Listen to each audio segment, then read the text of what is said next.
Hello and welcome to the part 3 of creating a basic HTML document structure.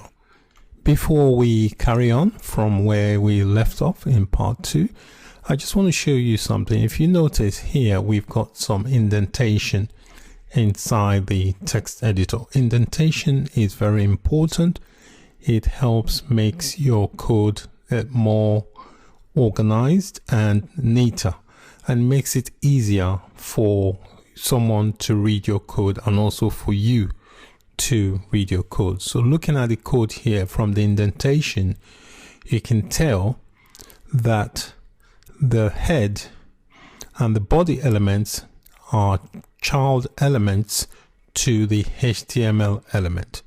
So any content I add inside the head element will become child elements of the head, and then grandkids of the HTML. Any elements I add inside the body element will become child or children element of the body element, and there will be grandchildren for the HTML element. So you can tell the way the elements are related from the indentation. So indentation is very important. So I'm going to add a couple of elements to the head section. So I come to the head, between the head element, I just do a tab, and if you notice as I do a tab, it automatically indents the place where the cursor is flashing. So again, to create a new tag, I do a less than sign. I type in the name of the tag. It's going to be a meta space car set. Okay, and then the value, this meta car set is an attribute, and the value, I'm going to set this value to UTF-8, and then I close it with a greater than sign. The meta car set basically is used to set the character set for the document so that any text you will be recognized by anybody who's viewing this all over the world. So it makes it easier to interpret the characters in the document. When you set attributes, you always have to use the equals to give the value, and the values are enclosed in quotes, as you can see here. So I'm going to add another element. This time it's going to be a title element. So again, left angle bracket or less than sign. I'm going to type in title,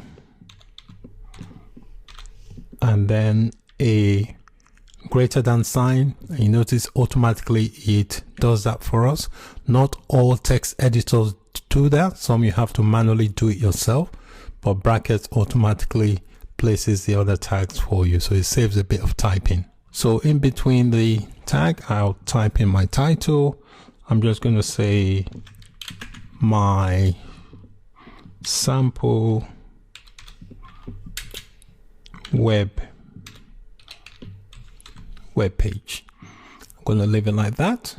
If you notice the indentation, you can tell that these two elements are child elements of the head element. So I'm just going to remove some spacing. So that's it for the head element. That's all I'm doing for there at the moment. Next, so any content inside the head element is not visible. The only thing that is visible is this title here that will show up on the title of the web browser when the page is viewed. But everything else is just informational purposes or used to reference other related documents. So now let's add some elements inside the body element, and anything between the body element is the actual content that is visible on the web page. So I'm going to add a H1 element. So again, I do a less than sign, type in H1, and then close that, and I'm going to just say hello world. Okay, the H1 is basically used as a heading. So if you want to add some kind of heading to your web page, you use the H1 tags, and there are 6 of them, H1 to H6, H1 being the largest heading and then H6 being the lowest heading. Another thing I want to do is add a paragraph tag.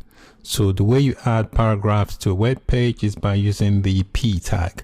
So again, I do a less than sign, type in P, and then a greater than sign, and in between the opening and closing P element, you just type in your whatever text you want. So I'm just going to say today is a new day. So that's all I'm typing in for now. So you can use as many paragraph tags as you want to insert paragraphs anywhere within your document. All right, I want to also add an image to my page here. And the way to add the image, you use the img tag. So you do a less than sign, you type in img. Img stands for image.